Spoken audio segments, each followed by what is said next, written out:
you're having coffee with me, I'd be glad you paid a visit to these my tangle of words. It's supposed to be winter, but some days we experience all the seasons in a day. Icy winter mornings that graduate into hot, scorching afternoons, tempering into chilly evenings and even colder nights.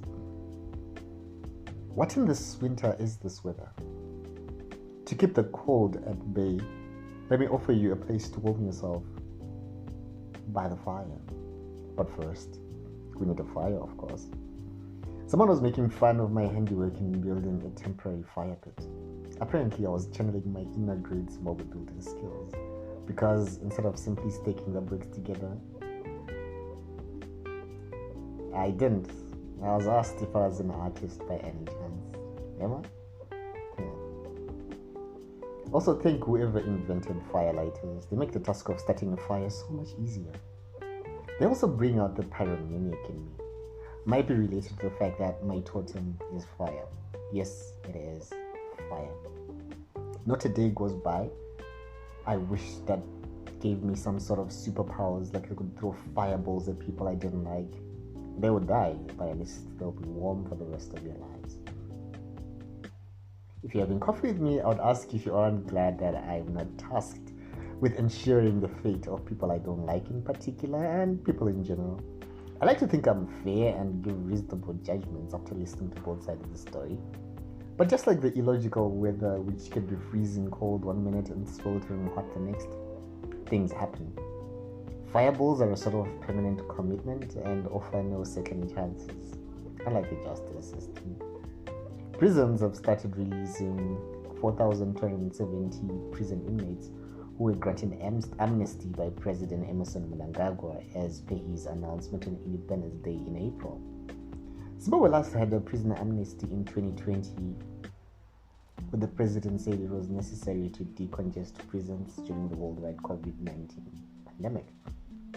The movie has been receiving mixed feelings, as among some of those are sexual predators who have barely served a year of their sentence. You can probably imagine how it would be a triggering time for victims of crimes to learn of this. Not to mention that, according to the amnesty instrument, it had been proposed that there are some crimes that are excluded from receiving general amnesty. And so, of course, there's a lot of public outrage. If you're having coffee with me, I'll tell you that in the past couple of weeks, the local currency has lost a lot of ground to the greenback currency. And the prices of basic commodities have been increasing more than usual.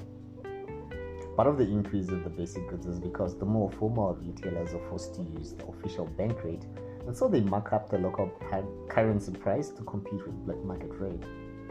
It also seems plausible that some retailers and wholesalers supply goods to the informal vendors on the streets, where some commodities can be freely bought for the much sought after USD.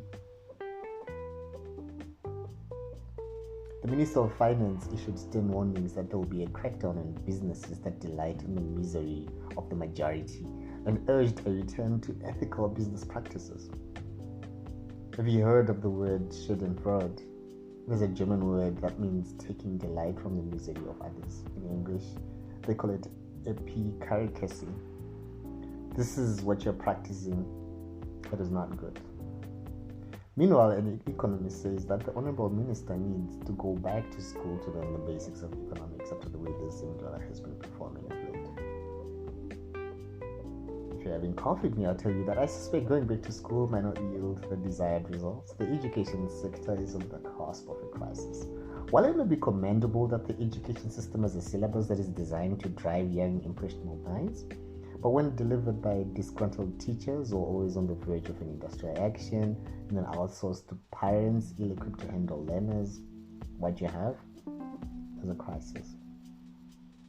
The Ministry of Education is currently conducting outreach on its continuous assessment learning activities, which have caused quite the noise, with parents calling for color to be scrapped.